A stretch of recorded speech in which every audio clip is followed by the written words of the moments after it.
ఇప్పుడు మీరు గమనిస్తే గత 10-15 రోజులుగా అసలు అక్కడ ఏం జరుగుతోంది మాచర్ల అంటే మాచర్ల సెంట్రిక్ గానే మొత్తం ఎల్లో మీడియా గానీ ఆ పార్టీ గానీ టీడీపీ గానీ నడుపుతున్నారు. ఒక ఎమ్మెల్యేని టార్గెట్ గా పెట్టుకొని ఈ నేపథ్యంలో రెండు చెప్పారు.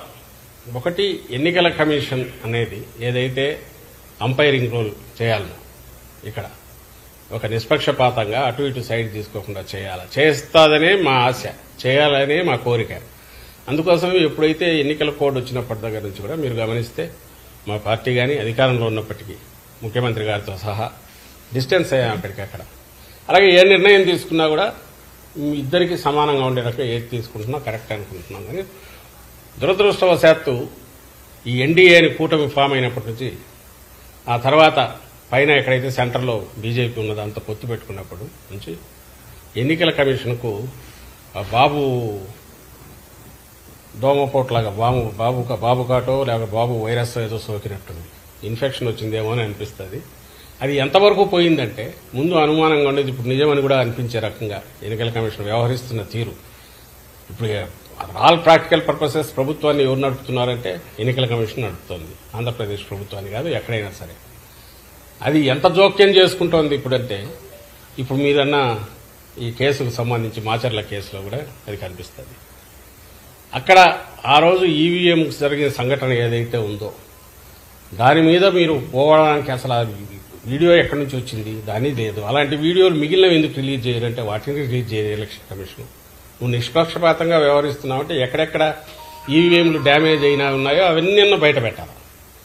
బయట పెడుతూ దానికి ముందు తర్వాత జరిగినవి ప్రెమిసెస్లో ఏం జరిగిందో కూడా బయటకు రావాలి. అది ఎందుకు చేయట్లా? ప్లస్ ఆ వీడియో బయటకు వచ్చింది ఎట్లొచ్చింది? వీడియో బయటకు వచ్చిందంటే మాకు తెలియదు, సంబంధం లేదనడం కాకుండా ఇమ్మీడియట్ సీరియస్ కేసు పెట్టాలనా లేదా? కేవలం ఎన్నికల కమిషన్ ఆధ్వర్యంలో ఉంది కాబట్టి మిమ్మల్ని అడుగుతాం. ప్రభుత్వం ఆధ్వర్యంలో ఉంటే మమ్మల్ని ఎట్లయితే అడిగేవాళ్ళు, ఇప్పుడు ఎన్నికల కమిషన్ ఆధ్వర్యంలో అన్ని వ్యవహారాలు నడుస్తున్నాయి కాబట్టి ఎన్నికల కమిషన్ అడుగుతాం. అడిగాం, సమాధానం లేదు. అదే మాచర్ల కాన్స్టిట్యున్సీలో ఇంకా 5-6 చోట్ల ఈవీఎంలు డ్యామేజ్ అయ్యాయి అన్నారు. మరి అవన్నీ ఎందుకు బయట ఫీడ్ రిలీజ్ చేయట్లా?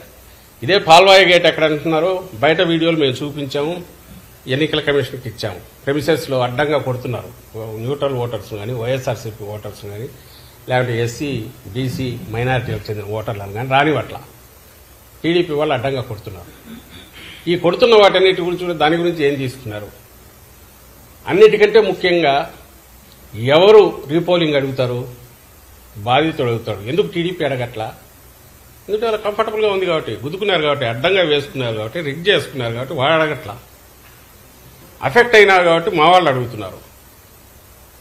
దానికి ఆన్సర్ ఇవ్వాలంటే నువ్వు అన్ని వైపులో చూస్తే తప్ప ఆన్సర్ ఇవ్వలేనప్పుడు ఏకపక్షంగా పోయి కేసు పెట్టి దాని మీద ఇంటీరియం బెయిల్ తెచ్చుకొని అంతవరకు ఎన్నికలు అయ్యేంతవరకు కూడా ఏ యాక్షన్ తీసుకోవద్దని కోర్టు నుంచి తెచ్చుకుంటే, కోర్టును కూడా మోసం చేసే రకంగా కోర్టు డైరెక్షన్ వచ్చిన తర్వాత పాత కేసులు తీసి దాంట్లో మళ్ళీ ముద్దాయిగా పెట్టి 307 పెట్టి ఓ సిఐ 10 రోజులు ఎక్కడి నిద్రపోతున్నాడండి వాడు సిఐ? అతనికి అప్పుడే దెబ్బ తగిలింటే అప్పుడే కదా కేసు ఇది కావాలి. 307 ఇప్పుడు ఎట్లా వచ్చింది? అది పెట్టి అది కూడా ఇప్పుడు కోర్టుది వచ్చిన తర్వాత మళ్ళీ 3 కేసులు దొరుకుతాయి అంటే వస్తే అరెస్ట్ చేయాలని ఈరోజు దాంట్లో కూడా ఇచ్చినట్టుంది. మళ్ళీ పెడతామో తెలియదు ఇంకొన్ని కేసుల్లో. ఈ విచ్ హంటింగ్ కానీ లేదంటే విండిక్టివ్ కక్ష సాధింపుతో కానీ ఎన్నికల కమిషన్ పోవాల్సిన అవసరం ఏమొచ్చింది? దానికి ఎన్నికల కమిషన్ పరిధిలో పనిచేస్తున్న ఇప్పుడు పోలీసు యంత్రాంగం ఎందుకు పోతుంది? ప్రజలు ఆలోచించాలి దీని గురించి. ఇంతకంటే క్లాసిక్ కేసు ఎక్కడైనా ఉంటుంది? మేము వేగ్గానే అట్లా. రెండవది, ఆ సీఐ తరఫున ఒక అనాథరైజ్డ్ ప్రైవేటు ఒక అడ్వకేట్ లాయర్ వచ్చేసి తను రిప్రజెంట్ చేస్తారు గవర్నమెంట్ దీని నుంచి. ఎవరు పర్మిషన్ ఇచ్చారు? ఎట్లొచ్చాడు తెలియదు. అసలు ఎంతవరకు పోతున్నారంటే బెయిల్ ఇచ్చిన తర్వాత అతను నర్సరావుపేటకు వస్తే అక్కడికి కోర్టు గైడ్లైన్స్ కూడా చెప్పింది, నర్సరావుపేటలో ఉండు, కిందికి పోవద్దని. అక్కడ అతను సర్వేలెన్స్ పెట్టండి అంటే మేము సర్వేలెన్స్ పెట్టడానికి అతను ఇక్కడ లేడు కాబట్టి అతను పిలిపించండి, మేము సర్వేలెన్స్ పెట్టాలి కదా అంటే అది వయలేషన్ అంట. ఏమన్నా అర్థం ఉందండి ఇది? అంటే ఆ ఎక్స్టెంట్కి ఎందుకు పుష్ చేస్తున్నారు? పోనీ అందరి మీద ఇదే చేస్తున్నారా? మరి తాడిపత్రిలో నాకు తెలిసి ఆ అభ్యర్థి మీద కేసులు ఉన్నట్టున్నాయి. వాడి జోలికి పోవట్లా. అక్కడ నాన్ అవైలబుల్ పెట్టచ్చు, 3 చేసి అక్కడ చేయట్లా. ఒక్క మాచర్ల మీదే ఇది పెడుతుంది.